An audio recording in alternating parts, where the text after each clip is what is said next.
The market suffered steep losses today with the major indices across the North and the South America experiencing a broad-based sell-off amid the heightened investor anxiety. In the United States, the Dow Jones Industrial Average plummeted 2,231 points or 5.50%, closing at 38,314.86, while the S&P 500 dropped 5.97 to reach 5,000, and the tech-heavy Nasdaq also tumbled 5.82% to reach 15,500. Also, these sharp declines reflect growing concern over the combination of the factors including the inflationary pressures, interest rate uncertainty, and potential earning disappointments. The Russell 2000, which tracks the smaller cap companies, was also hit hard, falling to 4.37% to reach 1100. In the stark contrast, the CBOE, the volatility index, that is the VIX, often referred to the fear gauge as also being surging 50.93 to reach 45.31, its highest spike in months.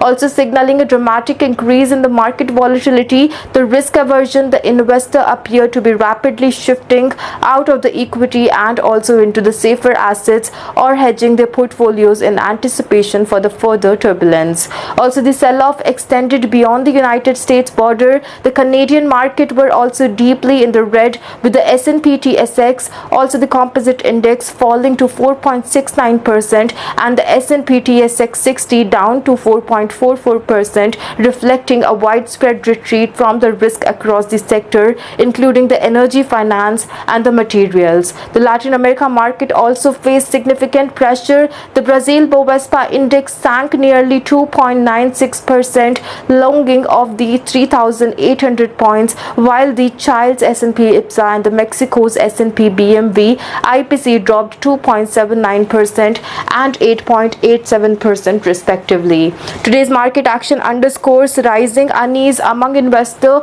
who are grappling with the tightening of the fiscal conditions, geopolitical tensions, and the general loss of confidence in the near-term economic stability.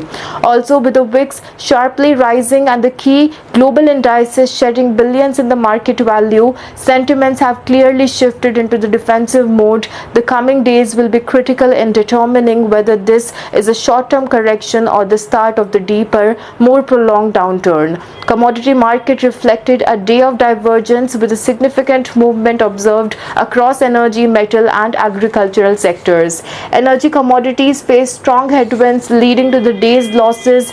WTI crude oil also declined by 2.15% to settle at $60.66, while the Brent crude oil dropped 2.21% to reach $64.13. These declines come amid persistent concern about showing the global economic activity, reduced fuel demand, and the increasing inventories in the major consuming nations. Also, additionally, the geopolitical tensions and the uncertainty surrounding the OPEC Plus production strategies continue to weigh heavily on the investor sentiment in the energy space. Natural gas followed suit, slipping 1.64% to reach $3.7. Though still with a relatively stable range, it remains vulnerable to seasonal demand shift and fluctuating storage data. In contrast, the metal segment painted a more optimistic picture. Gold advanced 1.10% to reach $3,068, maintaining its strong position near the upper end of the 52-week range. Investors appeared to be rotating into the safe haven asset amid the mounting concern over the inflationary pressures, currency volatility, and the broader macroeconomic instability. Silver posted the strongest gain of the day among the tracked economies, that is jumping 4.57% to reach $30. The sharp rise may reflect increased industrial demand as well as renewed interest from the investors seeking diversification away from equity and fiat currencies.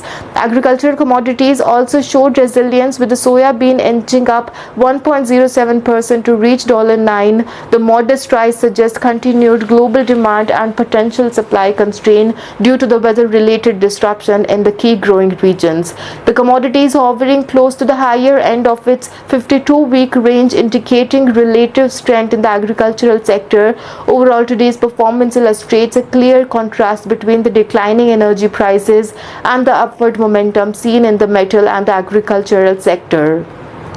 Market participants appear to be repositioning their portfolios in the anticipation of the economic shift, possibly favoring the hard assets and the essential over the cyclical commodities tied closely to growth and consumption. As volatility continues to define market dynamic, commodities will likely remain the focal point of the both hedging strategies and speculative plays in the day.